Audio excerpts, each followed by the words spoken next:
Before we dive in, viewer discretion is advised. This content is for entertainment. What happens when a television host who's built her career on sharp comebacks and cutting remarks encounters a Southern senator who speaks slowly, deliberately, and with the kind of calm confidence that comes from knowing exactly who he is and what he stands for? When someone who mistakes volume for validity meets someone who understands that the quietest voice in the room often carries the most power. When a host who's accustomed to controlling every conversation through interruption and aggression faces a guest who refuses to be rushed, refuses to be rattled, and refuses to play by rules designed to make him look foolish. What you're about to witness is not just another political interview gone tense, not just another moment of talk show confrontation, not just another instance where a host and guest disagreed on live television. This is the moment Senator John Kennedy, a man whose Southern drawl disguises one of the sharpest minds in Washington,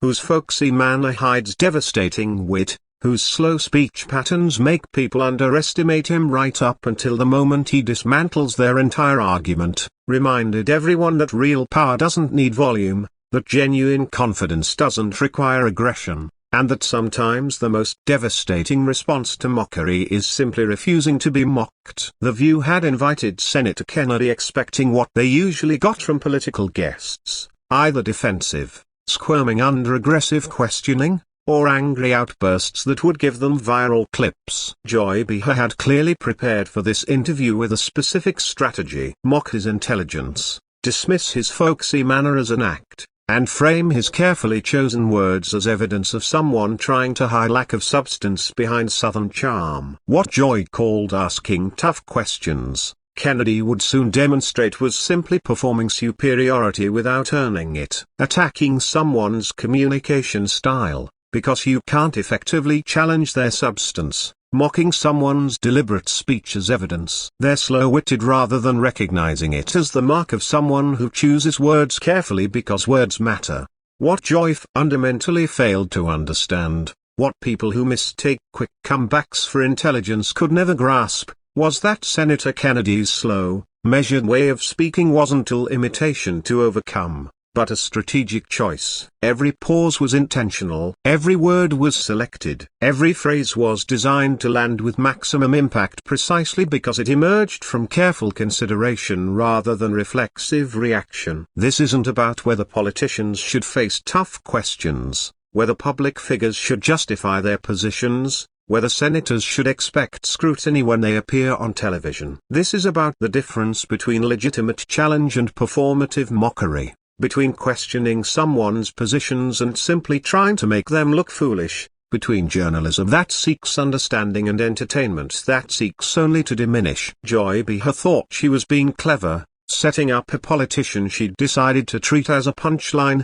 preparing zingers designed to get laughs at his expense, approaching the interview as an opportunity to demonstrate her superiority over someone she'd prejudged as an easy target. What she was actually doing was demonstrating that some people confuse speaking quickly with thinking clearly, that mockery isn't the same as insight, and that sometimes the person you're treating as a joke is actually several moves ahead of you. And when Senator Kennedy, who'd faced down prosecutors, debated Supreme Court justices, and navigated Washington politics for years, decided to show Joy Behar exactly what happens when you mistake a carefully crafted persona for actual imitation. What unfolded wasn't just a political interview. It was a masterclass in how real intelligence operates, how genuine confidence presents itself, and how sometimes the most devastating way to handle mockery is to stay calm while methodically dismantling the mocker. Buckle up, because what you're about to witness isn't just a clash. It's a reminder that the person speaking slowly might just be giving you time to catch up, and underestimating them is usually the last mistake you make before they show you exactly how wrong you were. The View studio buzzed with familiar energy as Senator John Kennedy was announced, the audience applauding politely but without particular enthusiasm. He wasn't a celebrity, wasn't someone most casual viewers would recognize immediately. Just another politician coming to discuss whatever political topic was trending. Joy Behar smiled as she introduced him, but it wasn't a welcoming smile. It was the smile of someone who'd already decided how this interview would go, who'd prepared her jokes and her jabs, who was approaching this less as a conversation and more as an opportunity for entertainment at her guest's expense. Our next guest, she began with that particular tone that signaled something was coming, is a man who mistakes headlines for heroism. The audience laughed on cue, but there was an edge in the air. The kind of tension that comes when people sense something might go sideways. "Please welcome Senator John Kennedy," Joy said. And Kennedy walked onto the set slowly, not sluggish, but deliberate. Every movement measured and intentional in that way that made some people think he was slow when he was actually just careful. He nodded once to the crowd, once to the panel, then took his seat beside Joy without rushing, without the nervous energy that most politicians brought to television appearances. He didn't smile broadly or try to win the room immediately.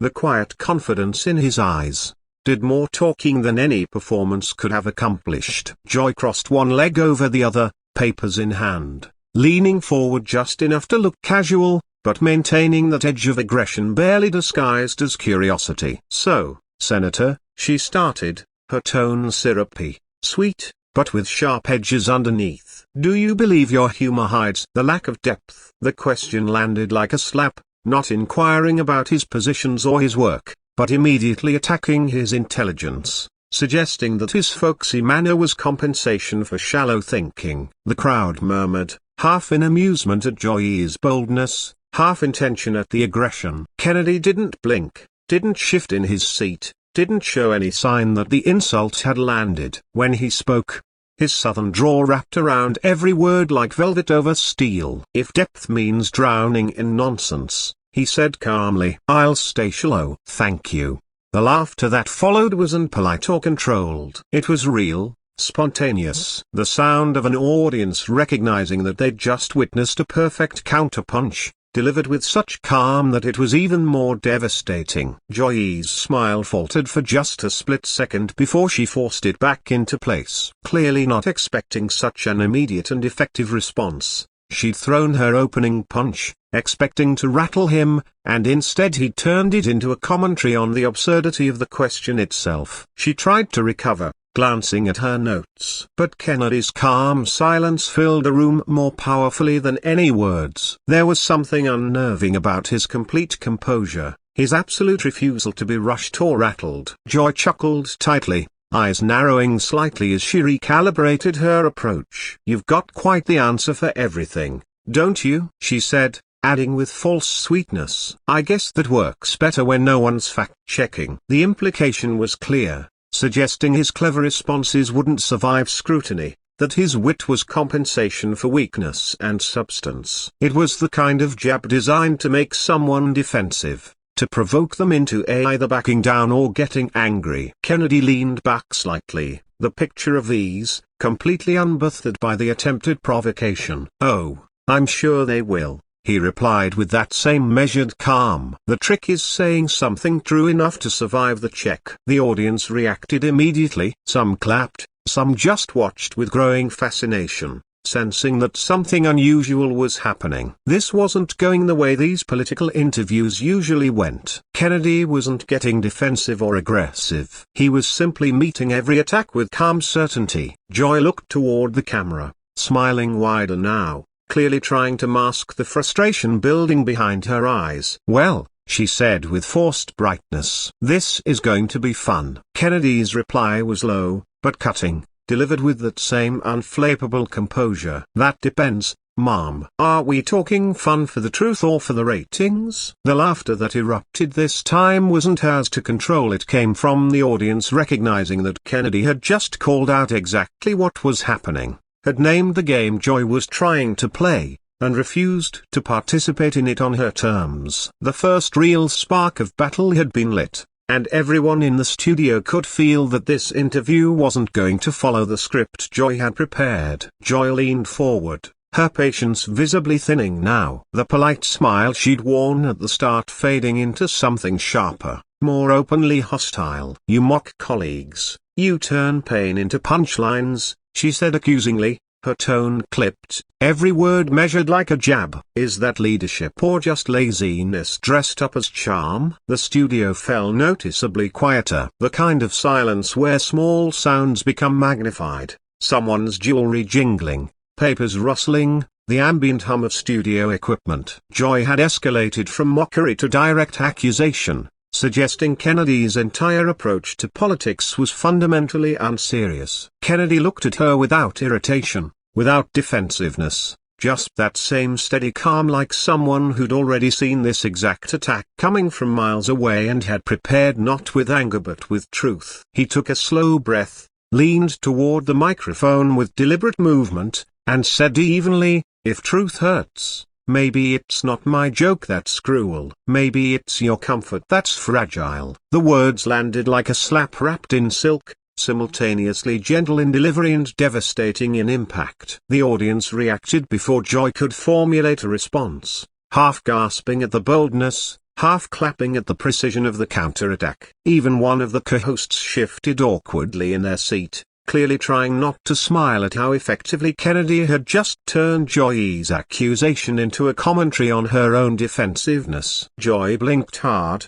her jaw tightening visibly as she processed being outmaneuvered again. "Oh, that's cute," she said quickly, forcing a laugh that didn't reach her eyes. "You practice that one in the mirror?" The question was meant to diminish him, to suggest his responses were rehearsed performance rather than genuine thought. But Kennedy had an answer that would shift the entire dynamic of the interview. He tilted his head slightly, a small smile ghosting his lips, not smug, just knowing. "No, Mom," he said with that same measured calm. "You invited me for a circus. Sorry if I brought a mirror instead." The crowd exploded. Some laughed, some cheered, a few booed from Joy's supporters, but every single eye in the room was now glued to the stage, recognizing they were witnessing something unusual. A political guest, not just surviving Joy's attacks, but systematically dismantling them with calm precision. Joy froze for just a moment. The kind of pause you can't rehearse,